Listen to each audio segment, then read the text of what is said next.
Ecos da Graça Podcast, segunda temporada. Aqui você encontra pregação, esperança e vida cristã. Toda segunda-feira no YouTube e Instagram. Olá, sejam muito bem-vindos à nossa aula explicativa de hoje. Bom, vamos mergulhar direto no assunto, não é? O nosso objetivo aqui é descobrirmos juntos como a teologia da graça e da salvação não é só aquele conceito distante ou uma ideia teórica que nós guardamos na gaveta. Pelo contrário, é algo que transforma, de um jeito muito prático, o nosso dia a dia. Como somos membros de uma comunidade de fé e estão sempre buscando aquela renovação constante, nós precisamos muito entender como viver os nossos dias da forma mais plena possível. E para guiar a nossa jornada hoje, o nosso roteiro de estudos passa por 1. Olhando para o céu. 2. Ansiedade ou acomodação. 3. O fundamento da graça. 4. Transformação no trabalho. 5. O perdão dentro de casa. E, fechando, 6. Uma comunidade em ação. Esse é o nosso programa para entendermos as bases mais profundas da nossa fé e, mais importante ainda, como nós navegamos nessa espera pelo retorno de Cristo. Número 1. Olhando para o céu. Atenção da espera. Imagina só uma cena incrivelmente real. 11 homens parados no mais absoluto silêncio, simplesmente olhando para as nuvens.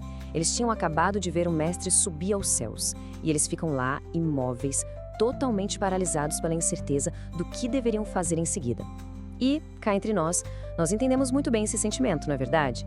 Afinal, o que nós fazemos? Para onde nós vamos quando o centro de tudo não está mais visivelmente aqui do nosso lado?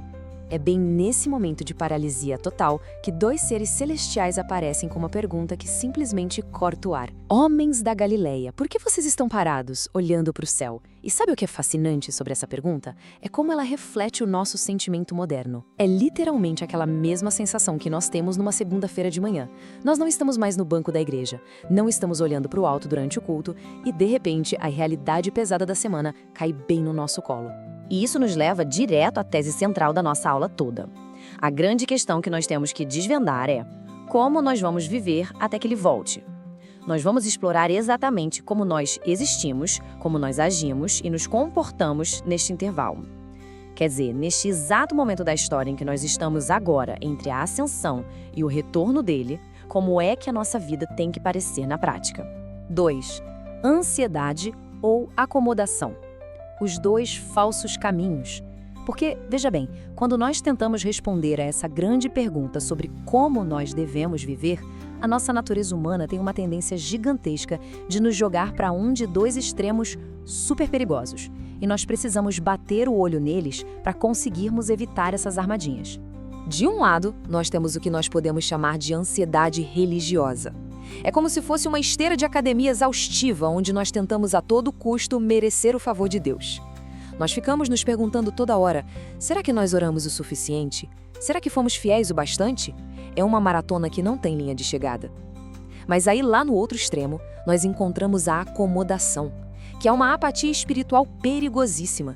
É quando nós começamos a tratar a nossa fé como se fosse um amuleto, ou a olhar para Deus apenas como um prestador de serviços.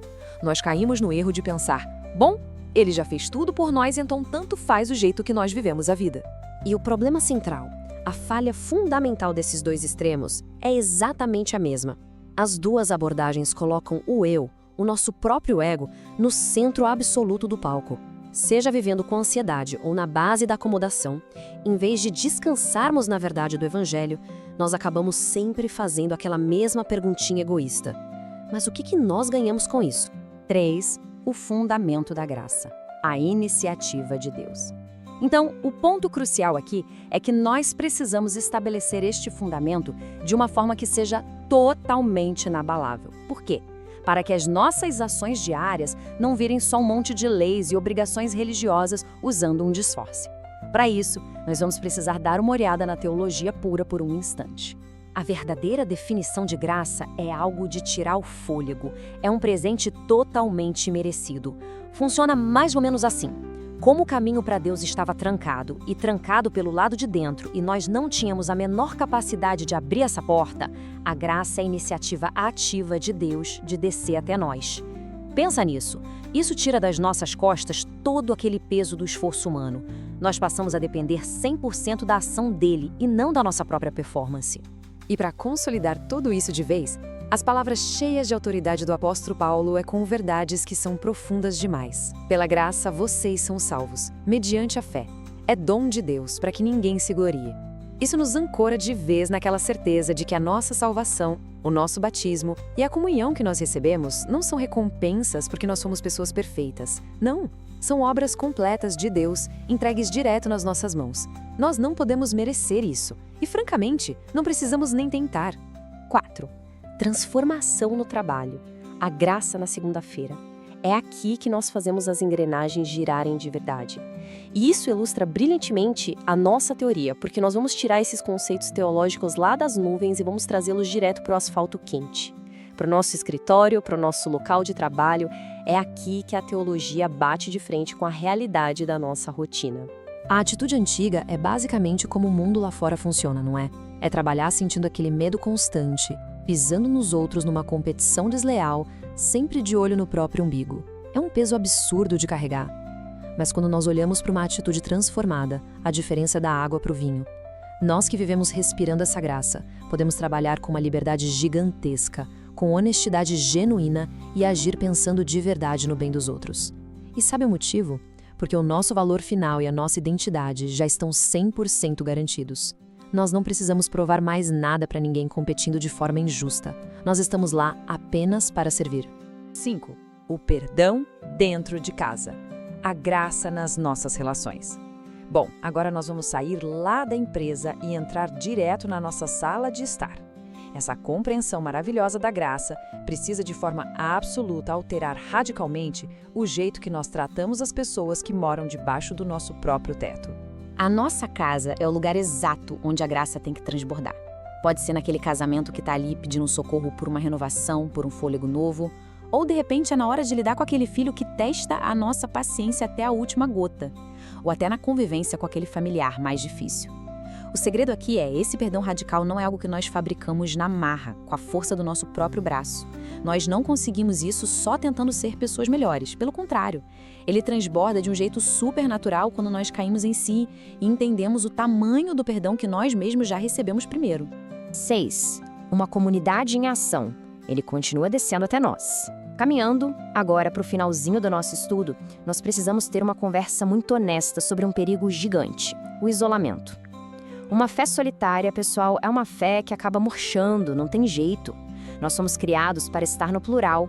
A nossa jornada espiritual foi desenhada justamente para que nós possamos amparar, cuidar e sustentar uns aos outros dentro da nossa comunidade. Mas como é que nós somos sustentados? Bom, através da nossa belíssima realidade atual, por meio dos meios da graça. Nós temos a palavra pregada, a água do batismo e o pão e o vinho da ceia.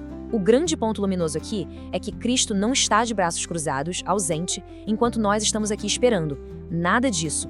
Ele continua descendo até nós de um jeito visível, semana após semana. É através desses elementos super simples, super tangíveis, que ele nos alimenta e dá força para a nossa caminhada em comunidade. Isso amarra a nossa aula perfeitamente. Olha só, a esperança na volta de Jesus não paralisa, ela envia.